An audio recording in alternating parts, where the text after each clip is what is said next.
Hello students, how are you. आशा करती हूँ घर में सभी सुरक्षित होंगे, ठीक होंगे। हाँ जी स्टूडेंट्स, तो आज हम अपना 7th क्लास का फर्स्ट चैप्टर स्टार्ट करने जा रहे हैं। धरती कितना देती है। यह एक कविता है और इसके राइटर हैं सुमित्रा नंदन पंत। सुमित्रा नंदन पंत जी की रचनाएं प्रकृति से जुड़ी होती हैं। बहुत अच्छी रचनाएं इनकी हैं। और आज जो हम पढ़ने वाले हैं इसमें भी कवि का एक बचपन का एक बहुत प्यारा अनुभव रहा, जिससे उनको एक सीख भी मिली।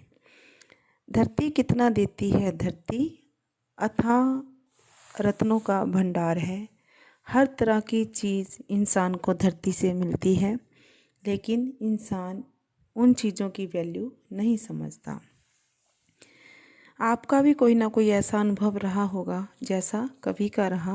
बचपन में कवि को पैसों की बहुत लालसा थी, बहुत इच्छा थी, जिसकी वजह से राइटर ने सोचा कि क्यों न मैं पैसों को धरती में बो दूं। जैसे बाकी फसलें धरती में उगती हैं, वैसे ही हो सकता है कि पैसों का भी पेड़ उगाए। जब कवि के पास पैसों का पेड़ उगाएगा तो उसके पास बहुत सारे पैसे हो जाएंगे और वो एक अमीर आदमी बन जाएगा। लेकिन धरती में सब कुछ मिलता है, लालच नहीं मिलती। लालच को कभी धरती माँ बढ़ावा नहीं देती। तो ऐसा ही कवि के साथ भी हुआ और अपने उसी अनुभव को कवि ने इस कविता में लिखा है। आइए शुरू करते हैं। मैंने छुटपन में छिपकर पैसे बोए थे, सोचा था पैसों के प्यारे पेड़ उगेंगे, रुपयों की कलदार मधुर फसलें खनकेंगी और फूल फल कर मैं मोटा सेठ बनूंगा। सुमित्रा पंत नंदन जी द्वारा रचित इस कविता में कवि ने कहा है कि मैंने छुटपन मीन्स जब मैं बच्चा था, बचपन में सबसे छिपकर पैसे बोए थे। बोना जैसे सीडलिंग करते हैं, धरती में किसी चीज़ के बीज को बोते हैं। तो कभी यहाँ कहता है कि जब मैं छोटा था, बच्चा था, तब मैंने सबसे छिपकर एक दिन धरती में कुछ पैसे बो दिए। क्यों बोए? उसको लगा कि पैसों के प्यारे प्यारे पेड़ उग जाएंगे। रुपयों की कलदार मतलब बेटा रुपए पैसे, ठीक है, जिस पे कॉइन लगेंगी। मधुर फसलें खनकेंगी, और कवि को था कि बहुत सुंदर आवाज़ करने वाली, क्योंकि कवि को कॉइन्स की आवाज़ अच्छी लगती थी, पैसों की आवाज़ अच्छी लगती थी।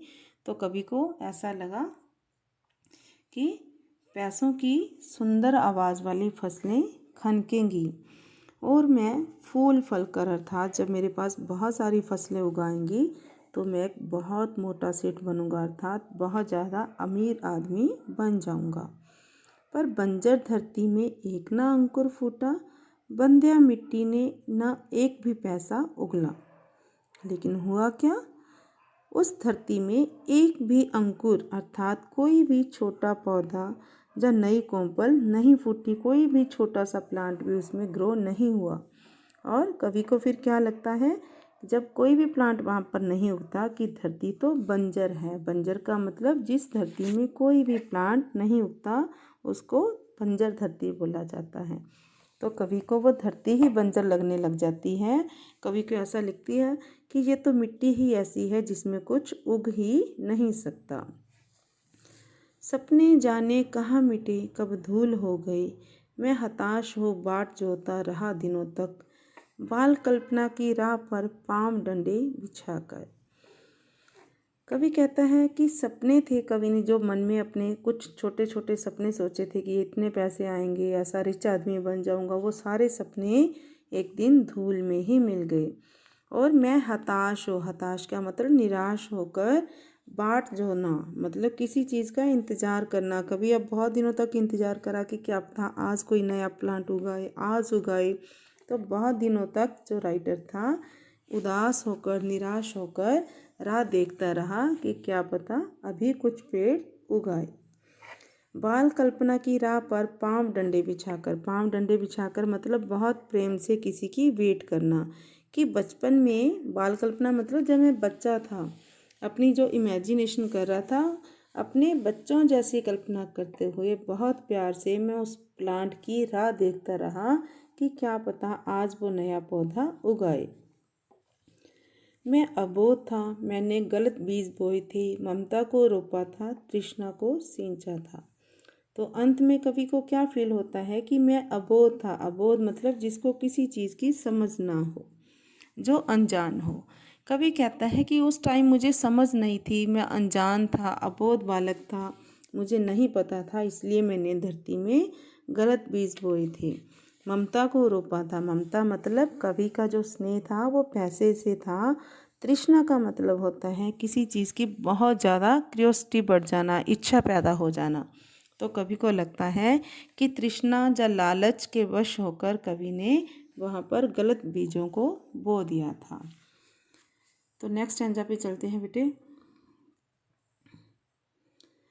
अर्धशती हहराती निकल गई है तब से। और उसके बाद क्या हुआ? अर्धशती मतलब 50 सालों का समूह। जब पूरे 100 ईयर्स हो जाते हैं, 100 साल हो जाते हैं, तो उसे शताब्दी बोलते हैं। और शताब्दी का आधा कितना हुआ? 50 साल।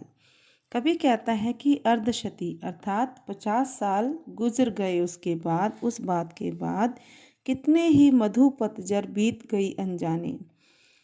और कवि कहता है कि कितने ही मधु मतलब बसंत ऋतु आई और पतझड़ भी बीत गई।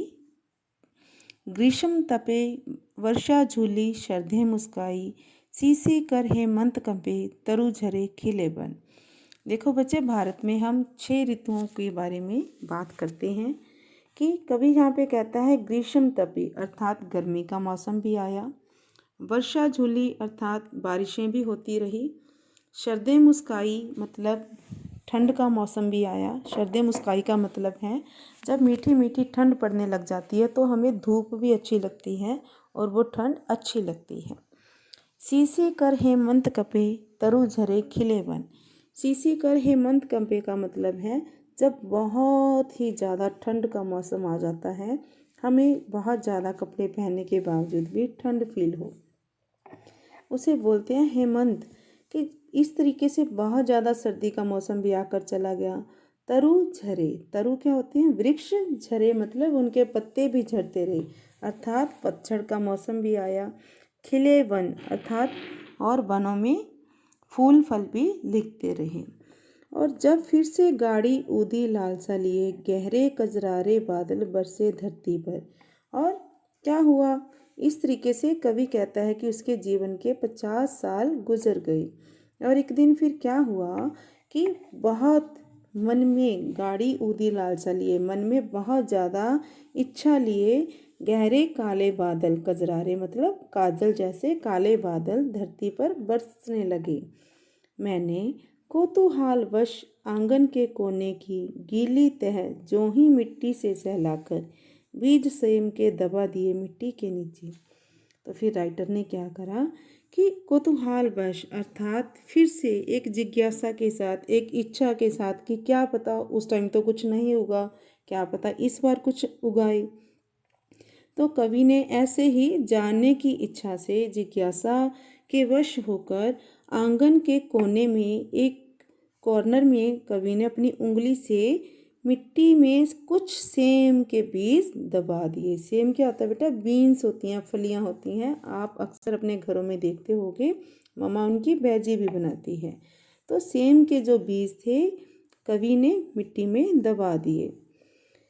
भूखे अंचल में मणि मानिक बांध दिए हों। और कवि को वहाँ पे क्या इमेजिनेशन लगती है, उसको ऐसा लगा वो बीजों को धरती में दबाकर जैसे धरती के आंचल में, भू का आंचल क्या है? भू मीन्स धरती, आंचल मीन्स दुपट्टा।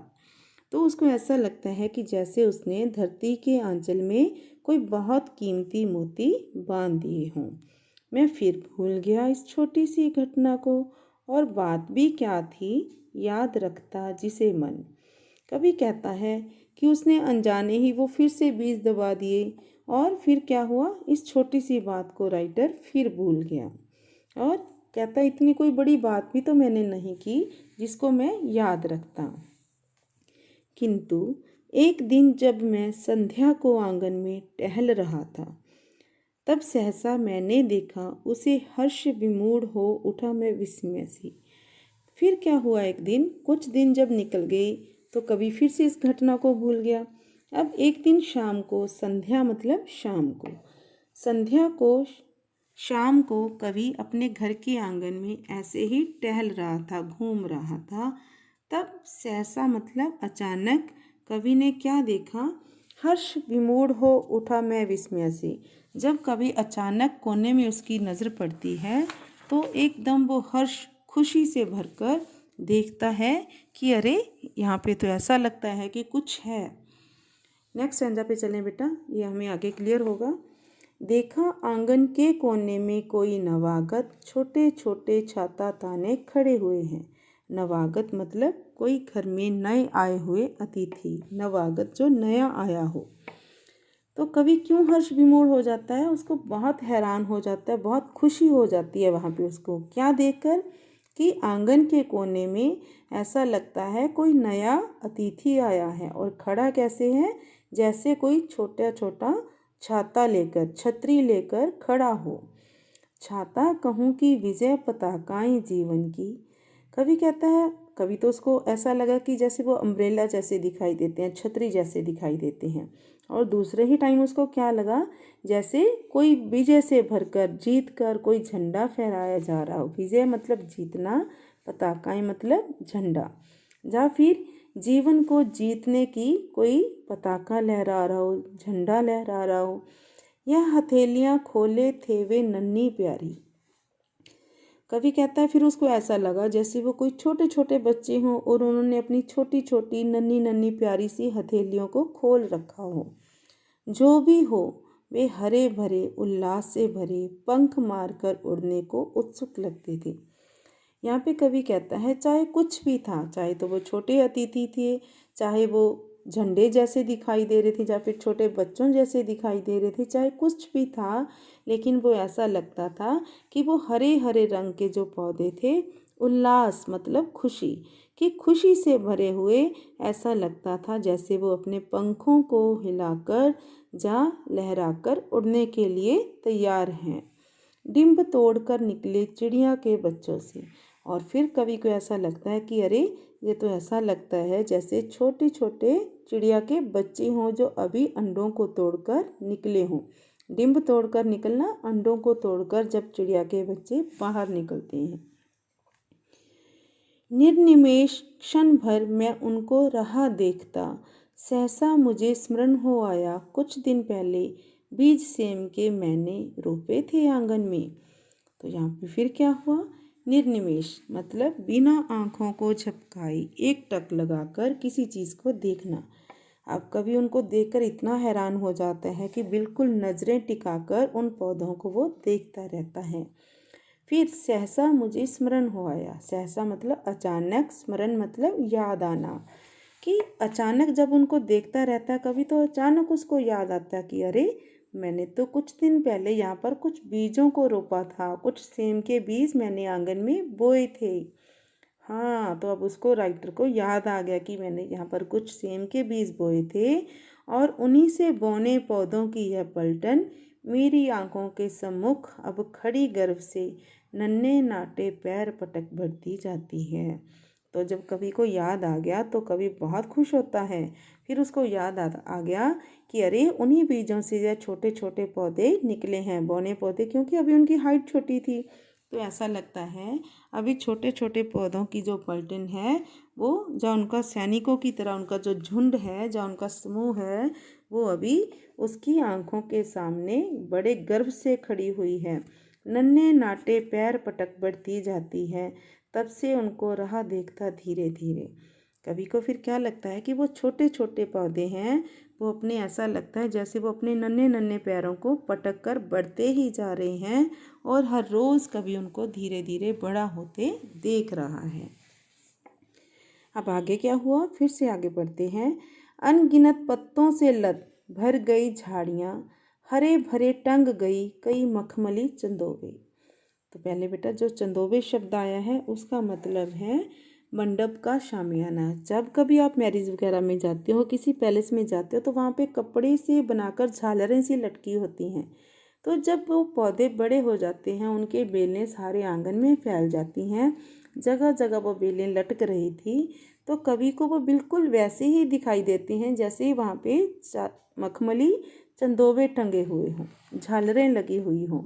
तो कवि को वो ऐसा ही लगता है कि जब वो बेलें बड़ी हो रही हैं, वो बहुत ज़्यादा अनगिनत पत्तों से भर गई हैं, वो तो कैसी दिखाई देती हैं? मखमली शामियाने की तरह दिखाई देती हैं। बेलें फैल गई बलखा आंगन में लहरा, और सहारा लेकर बाड़े की टट्टी का, हरे हरे सो झरने फूट पड़े ऊपर को। मैं अवाक रह गया, अरे वंश कैसे बढ़ता है। कवि कहता है कि वो बेलें दिन प्रतिदिन बढ़ती ही जा रही थी, सारे आंगन में वो फैल गई थी, और बाड़े में उनके जहाँ पे कोई भी कुछ लगा हुआ था कुछ, तो वहाँ का सहारा लेकर, क्योंकि बेलें खुद से ऊपर नहीं चढ़ सकती, या तो उनके पास कोई पेड़ लगा होता है या फिर कोई सहारा लेने के लिए लोग लाठी वगैरह लगा देते हैं, तो बेल उन्हीं का सहारा लेकर ऊपर को चढ़ जाती हैं। और कवि को फिर वो जब ऊपर चढ़ती हुई बेलें कैसी लगती हैं? जैसे कोई हरे हरे कलर के झरने फूट पड़े हों। और कवि बहुत हैरान रह गया कि ये वंश कैसे बढ़ जाता है किसी चीज़ का कुछ ही दिनों में। छोटे तारों से छितरे फूलों के छींटे, झागों से लिपटे लहरों श्यामल लतरों पर सुंदर लगते थे। मावस के हंसमुख नभ से, चोटी के मोती से, आंचल के बूटों से। अब यहाँ पे कवि जैसी कल्पना कर रहा है उनको देख देख कर, कि कवि को ऐसा लगता है कि वो बहुत छोटे छोटे तारों जैसे दिखाई देते हैं, और ऐसा लगता है जैसे फूलों के छींटे पड़ गए हों। झागों से लिपटे लहरे श्यामल लतरों पर, श्यामल मतलब सांवले रंग की, श्यामल का मतलब होता है सांवला या काला रंग, कि ऐसा लगता है कि वो छोटे छोटे जो फूल हैं वो कैसे लगते हैं? जैसे सांवले रंग की बेलों पर वो छोटे छोटे फूल लहराते हुए तारों जैसे लगते थे, सुंदर लगते थे। मावस के हंसमुख नभ से, ऐसा लगता था जैसे रात को आसमान में वो मोतियों जैसे दिखाई देते थे। आंचल के बूटों से, और आंचल के बूटों मतलब जैसे किसी दुपट्टे में किसी ने बूटों की कढ़ाई की हो, छोटे छोटे प्लांट्स का वर्क किया हो, तो कवि को वो बिल्कुल ही तारों जैसे, कभी मोतियों जैसे, कभी वो अलग अलग तरह का कवि उनको देखकर कल्पना करता है। नेक्स्ट स्टैंजा पे आइए बेटा। ओह समय पर उनमें कितनी कलियां फूटी। देखो अब वो बेलें बढ़ गई हैं, तो अब उनका फल देने का समय आ गया है। तो कवि को क्या लगता है, अरे अब देखो समय आने पर उनमें कितनी फलियां फूटी, कितनी सारा फल लगा उनको, कितनी सारी फलियां, कितनी प्यारी फलियां, पतली चौड़ी फलियां, उफ उनकी क्या गिनती। तो कवि को क्या लगता है कि उन बेलों पर कितनी सारी फलियां लगी, और वो फलियां बहुत प्यारी हैं। कुछ फलियां पतली पतली हैं और कुछ चौड़ी हैं, और कवि कहता वो इतनी हैं ज़्यादा कि उनकी गिनती नहीं की जा सकती। लंबी लंबी अंगुलियों सी, नन्ही नन्ही तलवारों सी, पन्ने के प्यारे हारों सी। कवि को क्या लगता है, फिर यहाँ पे फिर कवि कल्पना करता है उनको देख के, कि कभी तो फलियां वो लंबी लंबी अंगुलियां जैसी लगती हैं, और कभी ऐसा लगता है कि छोटी छोटी तलवारों जैसी दिखाई देती हैं, और कभी पन्ने के प्यारे हारों सी। पन्ना क्या है? एक मोती की किस्म है बेटा, मोतियों जैसे, ऐसा लगता है जैसे मोतियों से बने हारों जैसी दिखाई देती हैं। झूठ ना समझे चंद्रकलाओं सी नित बढ़ती, जैसे चांद है ना, 15 दिन के लिए तो वो बिल्कुल घटता रहता है, और नेक्स्ट 15 डेज के लिए फिर से वो बढ़ना शुरू हो जाता है। कवि क्या कहता है कि मेरी बात को तुम लोग झूठ मत समझो, वो सच में ऐसे बढ़ रही थी जैसे चंद्रमा की कलाएं रोज़ बढ़ती हैं। नित मतलब हर रोज़ बढ़ती हैं। सच्चे मोती की लड़ियों सी, ढेर ढेर खिल, झुंड झुंड झिल मिलकर कचपचिया तारों सी। कवि को क्या लगता है, फिर से कहता वो बिल्कुल चांद की कलाओं जैसे हर रोज़ बढ़ रही थी, और ऐसा लगता था जैसे सच्चे मोतियों की लड़ियां हों। बहुत ज़्यादा ढेर सारी फलियां उस पर खिल रही थी, और बिल्कुल ऐसी लगती थी जैसे आसमान में छोटे छोटे तारों के झुंड झिलमिला रहे हों। इतनी फलियां टूटी जाड़ों भर खाई, जाड़ों मतलब सर्दियाँ। कवि कहता है कि उन बेलों से इतनी फलियां टूटी कि पूरी सर्दी हम लोगों ने उन फलियों को खाया। सुबह शाम वे घर घर पकी, पड़ोस पास के जाने अनजाने सब लोगों में बंटवाई। तो कवि कहता है कि सुबह भी उनकी सब्जी बनाते, शाम को भी बनाते, और सारे घरों में वो सब्जी बनाई गई। पड़ोस के घरों में, पास के घरों में, जाने अनजाने, जिनको कवि जानता था और चाहे कुछ लोग अनजान थे, सभी लोगों में कवि ने वो फलियां बंटवा दी। बंधु बांधवों, मित्रों, अभ्यागत मंगतों ने जी भर भर दिन रात मोहल्ले भर ने खाई। तो कवि कहता है कवि ने इतनी फलियां बांटी, उस पर इतना फल लगा था कि कवि ने अपने जानने वालों को, पहचानने वालों को, कोई दोस्त थे, कोई घर आने वाला था, कोई अतिथि आया था, जब घरली में मांगने वाले आए थे, कवि ने दिल लगाकर सबको भर भर कर के बांट दी ताकि सब लोग उनको खा सकें। फिर से कवि कहता है कि इतनी सारी फलियां, कितनी प्यारी फलियां कि हमारी बेलों पर देखो कितनी सारी फलियां लगी हुई थी। तो अब अंत में बेटा कवि अपनी बात को समझाते हुए फिर कह रहा है, यह धरती कितना देती है, धरती माता कितना देती है अपने प्यारे पुत्रों को। फिर कवि अंत में सोचता है कि ये तो धरती तो बिल्कुल माँ जैसी है, कितना कुछ देती है अपने प्यारे बच्चों को। नहीं समझ पाया था मैं उसके महत्व को, बचपन में छी स्वार्थ लोभ वश पैसे बोकर। कवि कहता है कि धरती तो माँ जैसी है, जैसे माँ से कुछ थोड़ा सा मांगो आप तो वो कई गुना आपको देती है, वैसे ही धरती भी बिल्कुल माता की तरह एक बीज कवि ने बोए थे और उनसे इतनी ढेरों फलियां उतरी कि कवि ने बांटने की कोई कसर नहीं छोड़ी। तो धरती माँ ने कितना फल उसको दिया, लेकिन कवि बचपन में स्वार्थवश होकर, लोभवश होकर उसने पैसे बो दिए थे। तब कवि को धरती माँ के महत्व का पता नहीं चला था, उसकी वैल्यू का पता नहीं चला था। उसको तो तब ऐसे लगता था कि ये धरती तो बंजर है, ये धरती तो बांझ है, इसमें तो कुछ उग ही नहीं सकता। तब उसको वो धरती अच्छी नहीं लगी थी। लेकिन अब कवि को ये बात समझ में आ जाती है कि धरती तो बहुत कुछ देने वाली है। रत्न प्रस्विनी है वसुधा, अब समझ सका हूँ।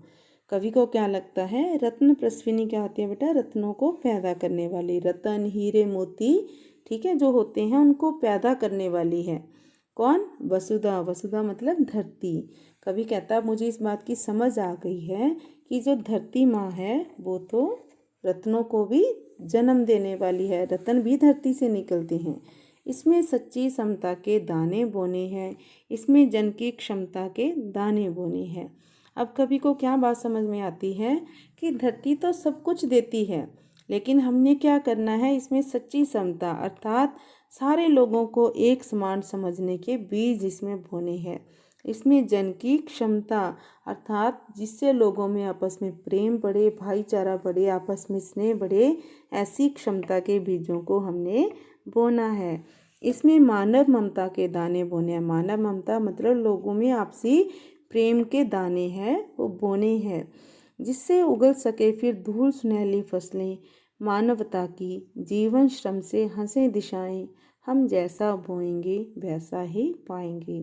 कवि कहता है कि अगर हम इसमें अच्छी ममता के दाने बोएंगे, मानव प्रेम के दाने बोएंगे, तो फिर उनकी से होने वाली जो फसलें होंगी वो सुनहरी होंगी और मानवता को बढ़ाने वाली होंगी। और इस जीवन श्रम से फिर सभी दिशाओं में खुशियों का माहौल होगा। कवि फिर कहता है अंत में कि हम जैसा बोएंगे वैसा ही पाएंगे।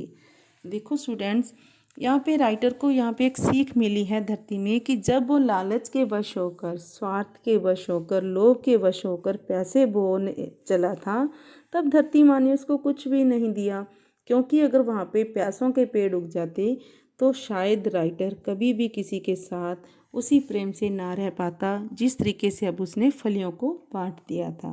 पैसे होते तो वो सबसे कट भी जाता, छुपा कर रखता, हर लोगों से लड़ाई झगड़ा भी करता। तो पैसा हमेशा प्रेम का साधन नहीं होता। लेकिन जब कवि के घर में फलियां लग जाती हैं तो आस पड़ोस जो भी उसके घर के आसपास दिखाई दिया, उसने जी भर भर के उन फलियों को बांटकर सबसे प्रेम का हाथ बढ़ाया, सबके साथ मित्रता का हाथ बढ़ाया और लोगों के साथ उसने ममता के हाथ को बढ़ाते हुए सबसे प्रेम और भाईचारे को भी बढ़ाया। लेकिन अगर जब कवि के पास प्यासों के पेड़ उग जाते तो कवि इस तरीके से लोगों के साथ व्यवहार नहीं कर सकता था। तो अंत में कवि यह कहता हुआ अपनी कविता को ख़त्म कर रहा है कि हमें सच्ची ममता के दाने बोने हैं, ऐसे काम करने हैं जिससे लोगों में आपस में प्रेम और भाईचारा बना रहे। तो ये थी बेटा आज की हमारी कविता धरती कितना देती है, जिसके रचयिता थे सुमित्रा नंदन पंत जी। आशा करती हूँ आप सब लोगों को बहुत अच्छे से समझ में आई होगी। तो बेटा इसको फिर से एक बार सुनना और ध्यान से अपने कार्य को करना। आज की कक्षा यहीं पे समाप्त होती है। धन्यवाद।